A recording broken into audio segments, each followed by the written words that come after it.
Hey everyone, this is Zach with Palantir Research. This will be the first Palantir Weekly where I'll go over the major news of the week that Palantir investors should know about. There's plenty of great videos out there covering this news as it comes out, but with so many things happening, it's nice to get it all consolidated at least at a weekly level. And we've got plenty of juicy headlines for this week on artificial intelligence, partnership expansion, Jim Cramer drama, and of course big geopolitical news for Russia and NATO. So let's get into it. So starting with the world news, Finland officially joined NATO after getting the final approvals from Turkey and Hungary. I'm not a geopolitical expert, of course, but with hindsight, it's shown Russia being stuck in a prolonged operation, in their words, immediately prompted Sweden and Finland to apply for membership with NATO, especially since not being at war is one of the requirements. So hopefully Sweden can get into NATO with Turkey's approval and they can figure things out to get even more control of the Baltic Sea. And before any Russian bots get mad, NATO is a collective defensive treaty. Back to Palantir, this is good news since it puts Finland as a more official candidate to be a customer, even though they have been aligned with Western allies.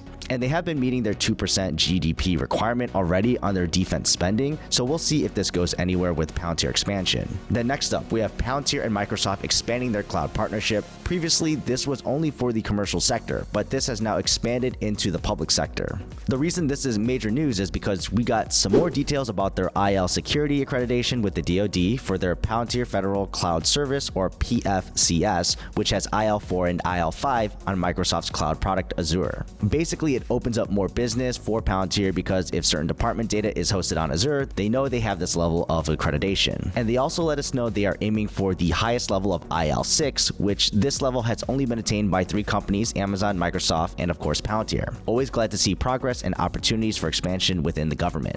Next, we have Jim Cramer speaking with Andrew Sorkin on CNBC, and basically to sum it up, he said Palantir is not a real company and complained about Alex Karp. This probably grabbed a lot of Palantir investors' attention, especially since it's so public, and hopefully we've all done our due diligence to at least know he's just trying to get under people's skin and get that sweet media attention by conflating the performance of the stock, which is down big from all-time highs if you just look at a chart, with the underlying business, which we all know to be legitimate, bringing repeat customers from a product that brings value. And in my own humble opinion, precision with your words, especially being seen by others on a massive scale on television, is probably a little important. Then not long too after, we get another interview on CNBC with Andrew again, but with a former investor through his firm and still currently an investor though personally. We have Roger here basically saying Jim was blowing smoke. He brought up growing revenue, examples of actually helping countries defend themselves like Ukraine, and that sweet cash pile and cash flow. So yeah, they're a real company. And even if they had nothing at all in regards to their business operating, they're at the very minimum worth their net assets considering their $2.6 billion in cash and minimal debt. And lastly, we got the announcement from Alex Karp regarding the Artificial Intelligence Platform, or AIP.